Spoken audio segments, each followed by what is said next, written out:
নমস্কার বন্ধুরা, আমি ছোট্ট একটা নাটিকা আমি একটু সেই কথোপকথনগুলো একটু তুলে ধরছি যে মানে আগেকার দিনে মেয়েদের যে কোথায় অবস্থান ছিল এবং এখনও বর্তমানে কিছু কিছু জায়গায় যে কী আকারে বা কীভাবে দেখা হয় সেটা আমি একটু তুলে ধরার চেষ্টা করছি আমার এই নাটকের মধ্যে দিয়ে।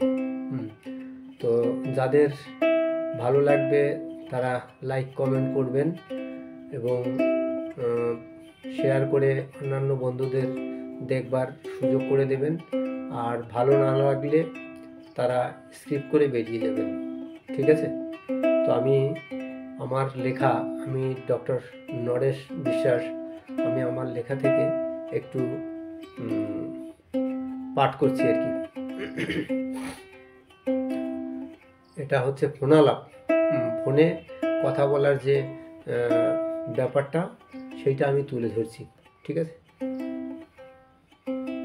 নাম হচ্ছে আহ্লাদি। আমি এই নাটিকাটির নাম দিয়েছি আহ্লাদি। হ্যালো, মুই কইছি হাসিনা বিবি, তোর আম্মি।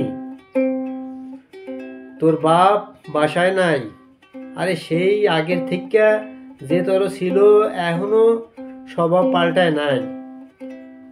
ভর দুপুরে গোসল টোসল কইরা খাইয়া লইয়া সেই কাজীর মাঠে কি ফ্যাংশন হবে সেইখানে গেছে। ফতেমা তারেও খুঁজে পাচ্ছি নে। ওর বয়স তো কম হইল না, এই 17 পার হইয়াছে। আহুক আজ বাড়ি দেহামু, কত ধানে কত চাউল।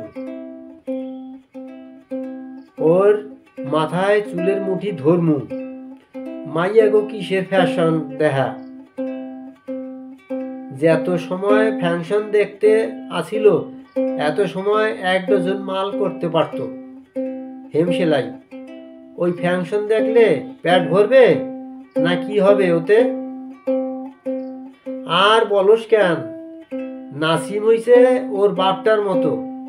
কি গান হনে ভঙ্গি ভাঙ্গা করে, আর এক পাতা বই পড়লো কি পড়লো না, যেখানে হনে নাচ গান ফ্যাংশন অমনি বাপটার মতো হাঁটলো। আরে সে না হয় ছেলে মানুষ, ও তো মাইয়া, কাইল দিমু বিয়া, স্বামীর ঘরে চইলা যাবে। ওর সাথে ওর ভাইয়ের কিসের তুলনা?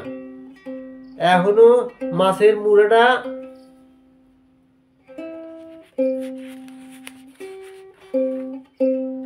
খাইতে চায়। আচ্ছা বলতো, মাইয়া মানুষের কি স্বাদ থাকতে আছে? ওর ভাই থাকতে মাছের মুড়া দুধের স্বর ওরে দেওন যায়? মানুষ কি কবে, মাইয়া মানুষের ছান ঢক থাকতে হয়? তুই কত, তুইও তো মাইয়া মানুষ, আমার কাছে বড় হয়েছিস। তোর এখনো 4-5টা ছেইলা মাইয়া, তোর এখন 22-23 বছর বয়স, ঘর সংসার করছিস। তুই পারতি এমন? ছোটবেলায় শুনছি মাইয়ারা মার নাহান আর ছেলেরা বাপের নাহান হয়। এতক্ষণ যা কইলাম ঠিক কিনা বল সকিনা? ও কি আহ্লাদি যে ওকে এত যত্ন আহ্বান করতে হবে? বল, তুই বল সকিনা। ধন্যবাদ বন্ধুরা।